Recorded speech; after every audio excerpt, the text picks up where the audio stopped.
Hello everyone, welcome back to Believer Science Academy, Bengaluru. This is topic of the day discussion, and in today we are going to discuss a very important topic from the UPSC perspective, that is digital frontier of inequality. Okay, in this we will see the inequality in digital fields, that is digital literacy and other aspects of digital inequality, and we will see the inequality in urban and rural, and we will see the inequality between male and female, that is gender inequality. Okay, it is in news because there was an article yesterday which dealt with inequality in the Hindu text and context. I found the article very important. That is why I didn't include it in the daily news analysis. I included it in a different discussion because it provided some beautiful points for your mains as well as interview preparation. So it is in news because India's digital revolution with 1.18 billion mobile connections and 700 million internet users faces challenges rising from tech facilitated gender based violence. In response, the Ministry of Women and Child Development have launched the Ab Koi Bhana Nahi campaign. Okay, this is why it is in news. The scheme, that is Ab Koi Bahana Nahi. Okay, Ab Koi Bahana Nahi is a very important one, but what is important for us is the digital frontier of inequality. First, we'll understand what is Ab Koi Bahana Nahi. Okay, so for those who don't understand Hindi, bahana is like no reasons. Okay, bahana is like reasons. Okay, you should not give any reasons for gender violence.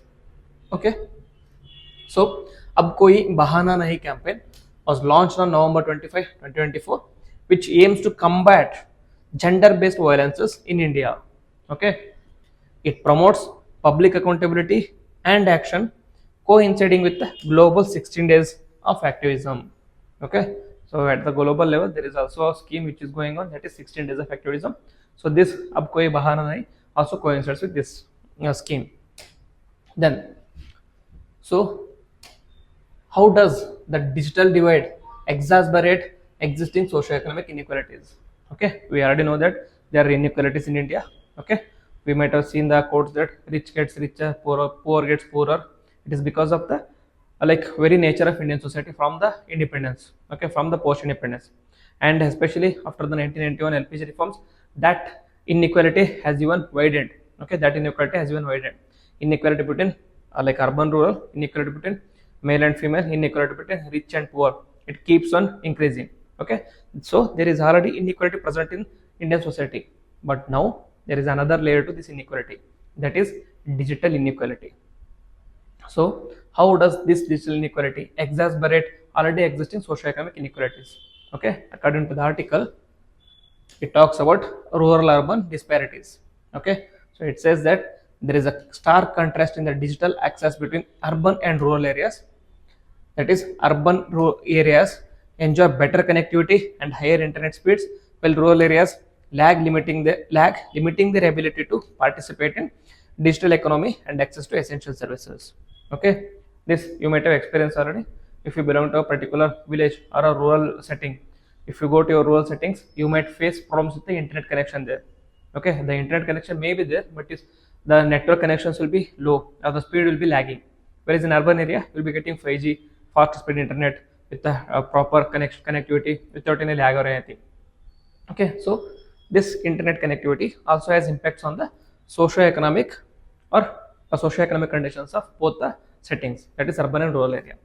So there are certain data which I found very important from your perspective. So along with this, do note down these data.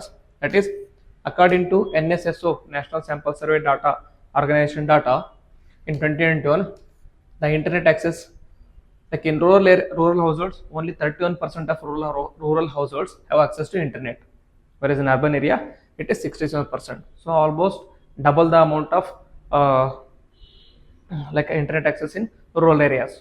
Okay, so this data becomes very important in order to prove your points there, substantiate your points. And then teledensity. So this teledensity, it is 127% in urban areas, whereas it is only 58% in rural areas. What is teledensity? Teledensity is how many people, like the mobile connectivity. Okay, how many people own mobile. So in urban area, if it is 127%, it means that each person has more than one mobile connections. Okay, each person has more than one mobile internet connection. Okay, whereas in rural areas, each person has around 2% have one internet connection. You can say that. So it is like almost half of what is there in urban areas. So there is stark inequality both from the economic as well as digital access. These points you can write in your notes so that you can prove a point or substantiate your points in the mains. Next, other aspects of like inequality is gender inequality. I've already explained you. Gender inequality is exacerbating all the inequalities which are already present. So the gender divide remains pronounced with fewer women than men having access to digital technologies. This disparity restricts women's economic and educational opportunities, reinforcing existing social inequalities. Okay, we already know that men have more access to internet and mobile phones compared to women. As a result, their opportunities in economic field gets reduced compared to men. So the data which you can use for substantiating is there is a data or a like famous survey conducted by IAMAI Kantar iCube. Okay, they provided a report on internet per connectivity. According to this report, men have 58% connectivity to internet, whereas women have only 42%. Okay, so there is a divide between men and women. This can further be divided between men in urban areas, men in rural areas, and you can read the points which I already explained to you, and also men in women, like women in rural and urban areas. Then, according to the same report, 60% of women, only 60% of women are aware of mobile internet. Okay, so they are aware of mobile internet. And then digital skills, in this one only 30% women know how to use internet on mobile. Okay, only 60% know there is mobile internet, but out of the 60% or out of the women, only 30% know how to use this internet, how to access Google, how to access YouTube, etc., etc. You can see that, like you can say that now it is increasing. Yeah, it is increasing, but according to the data, it shows that only 30% women are know how to use the internet. So there is a stark contrast between men and women. So these data you can use in your answers to substantiate your points. It adds value to your answers, so that your answer doesn't look just hollow, but it is carries a value. And this also talks about economic inequality. The lack of access to technology disproportionately affects lower income groups, preventing them from improving their quality of life. Those without digital access are unable to compete with the increasingly online job market, leading to widening economic disparities. Okay, so this is also one type of inequality. Okay, according to recent World Bank report, it said that in India, the cost of buying a cheapest mobile phone is almost as high as a salary of an individual of month. Okay, so normally it is general way. Okay, if you want to buy a mobile phone with internet connection which can be of cheapest quality or cheapest price, it is almost similar to a salary an individual in India on an average earns in a month. Okay, so that is the cost of mobile phones. So most of the times people belonging to lower income in rural areas, they tend to not buy mobile phones. Even if they buy mobile phones, they only buy mobile phones with like no internet connectivity. Okay, they buy mobile phones only for communication purposes, not for the purpose of internet. Okay, so that is also like increasing the inequality, because with the mobile in with more internet connectivity, they are exposed to more opportunities in economy. Without this internet connectivity, their opportunities get reduced. Okay, then, so what are the implications of digital inequality for education and unemployment opportunities? So what does this implicate? Okay, so we know that there is stark differences how it is affecting, that is access to education. Students in areas with limited digital infrastructure struggle to access internet resources or educational resources and online learning platforms. This gap has been particularly highlighted during the COVID-19 pandemic, when remote learning became essential. Okay, like during COVID-19, we might have seen many students like were asked to carry mobile phones, or were asked to buy mobile phones so that they can have online courses. But most of the households, what happened is there was a mobile phone available in the house, but most of the times that mobile phone was present with parents, either like mother or the father. So that access to children was not properly provided. So as a result, their educational outcomes or educational learnings were also impacted. Okay, then along with this, It also impacts skill development. That is, the inability to access technology hampers the development of essential digital skills among the students as well as job seekers. As many jobs now require digital literacy, those lacking these skills face higher unemployment rates. Okay, even to work as a clerk in a small like shop, you need to have awareness about digital literacy. That is, you should be able to use mobile phone, you should be able to use computer for fielding the data or storing the data, etc., etc. So people who don't have this digital literacy are more prone to unemployment compared to people who have at least basic digital literacy knowledge. Okay, and then what will be the impact of unemployment? We already explained here. So in India presently many job opportunities today require proficiency in technology. The lack of digital skills among the significant portion of the population, especially in the rural areas, limits their employability and economic advancement. Okay, so because they don't have skill, because of the digital illiteracy, they are not able to get the skill. Because they lack the skill, they are not able to get the employment. Because present employment opportunities or present employments require some sort of skills in technology, which the people lack there. Then so, why is ensuring women's safety online not just a moral obligation but also a crucial pillar for India's progress? Okay, why we should focus more on women in this perspective? It says that focus on women's safety online is protecting the rights of women and dignity of women. That is, women's safety online upholds their fundamental rights, enabling them to participate fully in society without the fear of harassment, fostering freedom of expression and access to information. Okay, most of the times what happens here is with the use of internet, with the use of mobile phone, etc., and social media, many of the times the women are harassed by individuals. Okay, women are subjected to various defamation, etc., etc.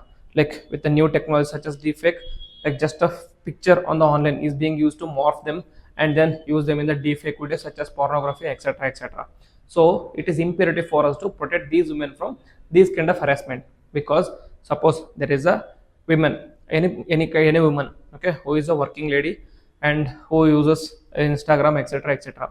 So her photo is taken from Instagram, then morphed into any like pornographic video, and then she is morphed into the face of the lady, and then the video is shared. Okay, what do you think is going to happen?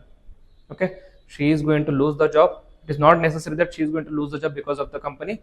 She might like decline joining the job. Okay, and she might be put to some sort of stigma. Okay, she might be seen in a different eyes. She might be discriminated in the office, etc., etc. So that is why it is imperative for us to protect women from online harassment. Then so economic growth, that is ensuring online safety for women can boost global GDP by 18 billion, encouraging their participation in the digital economy and leading to greater innovation and economic growth.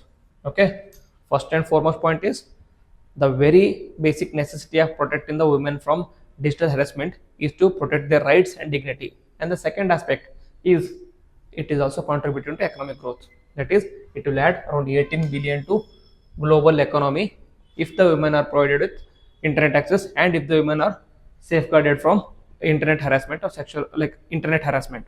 Okay, then addressing the gender based violence. Okay, that is increased cyber crimes against women including harassment, image abuse necessitate stronger legal protections and effective enforcement to combat online gender based violences. Okay, I already explained this. Because of the cyber crimes against women such as defamation, deepfake, etc., etc., they tend to have an implication of women. So as a result, we should protect like women from these violences. Okay, so that they can effectively work in the digital field without any fear of this kind of harassment. Then social stability and cohesion, that is a culture of safety online for women promotes social stability and cohesion by breaking cycles of violence, with men and boys playing a critical role as allies in fostering respective societies. Okay, so it is necessity in order to build cohesion and safety in society. Okay, then so if these are the issues, then what are the initiatives which are taken by Indian government to address these issues? that is digital divide and digital based gender violence. First one is BharatNet project. It was launched in 2011. This initiative aims to connect 250,000 panchayats, that is village councils, through high-speed optical fiber networks, enhancing internet access in rural areas. Okay, very important, very important. BharatNet. This is aimed at bridging the rural and urban gap in digital literacy. Okay, and then National Digital Literacy Mission. What is this? It was established in 2014. This program aims to make at least one person in every household digitally literate, focusing on basic computer skills and internet usage. Okay, if at least one person is literate in digital skills and basic computer access, then he is going to improve the household income. Then he is going to have a like a positive impact on the family itself. Then there will be a virtuous cycle. Okay, then PM Gramin Digital Saksharata Abhiyan. Okay, it was launched in 2017. This initiative seeks to promote digital literacy among the rural households, targeting around 60 million households. Okay, these are also some of the important schemes or points which you can write in your answer. And then Digital India program or Digital India mission. It was initiated in 2015. This is a comprehensive program which aims to transform India into a digitally empowered society and knowledge economy. It includes objectives such as universal digital literacy and providing broadband connectivity to all Grama Panchayats. Okay, and then Internet Sati program. This is a collaboration between Google India, now Alphabet, and Tata Trust, launched in 2015. This program focuses on empowering rural women. Okay, need to focus on this one. Empowering rural women with the digital skills and knowledge. Okay, the Internet Sati program, it is not by Government of India. It is instead a collaboration between Google India and Tata Trust. Okay, as part of their CSIR. Then Diksha platform. It was launched in 2017. This is a national platform for school education. Diksha is for school education. Okay, you know the skills schemes are for digital literacy, but you should know the provisions of these skills schemes also. Okay, within digital literacy, this is focusing on school education. Provides digital resources for teachers and students from grade 1 to 12, promoting equitable access to educational content. Okay, then so what strategies can be implemented to bridge the digital divide? Okay, what should be the way forward? We already know the certain schemes taken by the government, but we also see that the schemes have been not fruitful because it has not been bridging the gap between urban, rural, and male female. So as a result, what should be the way forward? That is investment in infrastructure. Expanding broadband infrastructure in rural areas is crucial for ensuring equitable internet access. Government initiatives should focus on enhancing connectivity and making devices affordable. Okay, and then digital literacy programs, that is implementing widespread digital literacy initiatives can empower individuals with the skills needed to navigate online spaces safely and effectively. That is, there needs to be targeted programs for women and marginalized groups as essential for inclusivity. Okay, so within the digital literacy program, we should focus on marginalized communities and vulnerable communities such as SC, STs, and women, so that they are not excluded from digital literacy programs. And we should also integrate technology into education. That is, schools should incorporate technology training into their curriculums to equip students with the necessary skills for future employment. Community workshops can also help educate adults about using digital tools effectively. This word, community workshops, is very important. You can use this in any sort of issues. Okay, any sort of issues. You can use this in gender-based violence. You can use this in child marriage. You can use this in manual scavenging, etc., etc. These community workshops can be used as a tool to create awareness about any particular issues. Okay, this word is very important, so note it down. Then, about public-private partnerships, that is, collaborating with the tech companies can enhance resource allocation and implementation efficiency in bridging the digital divide. The partnerships can also lead to the development of user-friendly platforms that promote safe online practices. Okay, and then nationwide awareness campaigns. There should be campaigns aimed at changing social attitudes towards technology technology use can encourage broader acceptance and participation among all the demographics, particularly among women and marginalized communities.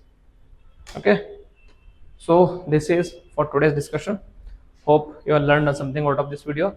If you have learned something out of this video, then please hit the like button, comment on it, and also share with your friends. And if you're new to the channel, please subscribe to the channel and click on the bell icon so that you don't miss any notification. With this, I will end the video. Jai Hind.